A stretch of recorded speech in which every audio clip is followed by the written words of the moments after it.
What I have here today is two 860 XS flash by Godox, the new ones with the lithium batteries.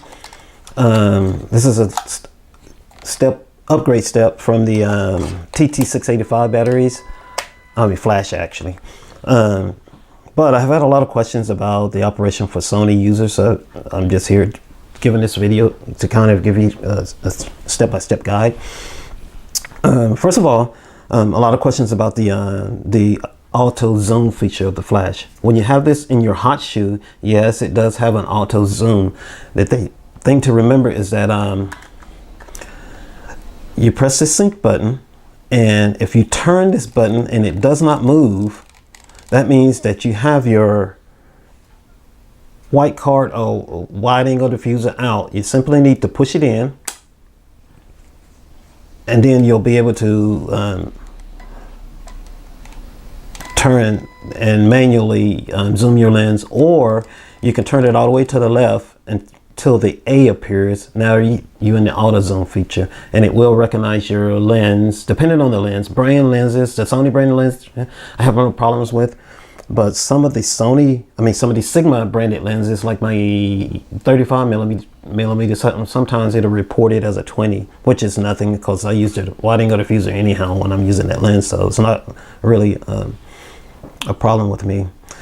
But the thing to remember is that when you get this flash, it has 3 different modes natively. It has TTL, it has manual, and it has multifunction. So if you're going to be using this flash on camera, this is probably the button you want to get familiar with. It's quick access. If you're going to be using it wirelessly, the Thunderbolt button is straight across over here, the Thunderbolt. Just remember the Thunderbolt. This is the button you're primarily going to be using for off-camera flash. It has 4 different menus as well. The first menu with the Thunderbolt up here, that means that you're going to be using this with Sony flash only. It is the optical method of triggering the Sony flash, the HVO 60 and 43 and the other Sony branded flashes. Likewise, if you press it again, that means you can use the Sony branded flash as a remote for this particular flash in the slave mode. It is all optical, it's not wirelessly, so that may be something you want to look at. But we want the wireless, the 2.4 wireless that's built into the flash. And the thing to remember is that the signal tower in both master and slave, they both have a little tower in the upper left hand corner of the symbol. That means that you're in wireless mode right now. So you can actually have this one in your hot shoe to control this flash. It's really, really simple. It has the A, B, and C in group. Right now we're in A.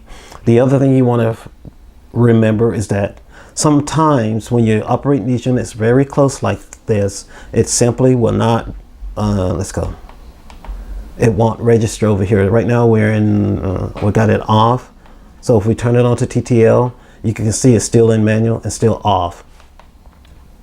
It just won't recognize the flash. But if we move it away and try that again, you see it change to TTL.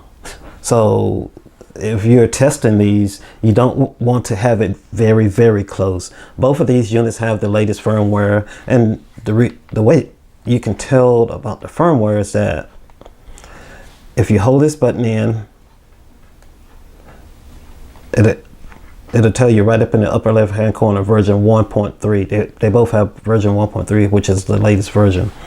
So let's go back over to our radio mode. Right now we can use this flash as a radio mode, and let's see, A is on TTL and it fires perfectly.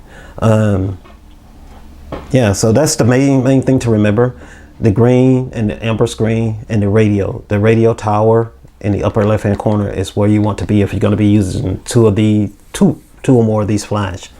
This flash can also trigger this TT685 and the 8600 Godox flash, so wirelessly, all wirelessly in the radio mode. So that may be something I will look at posting one for the 600.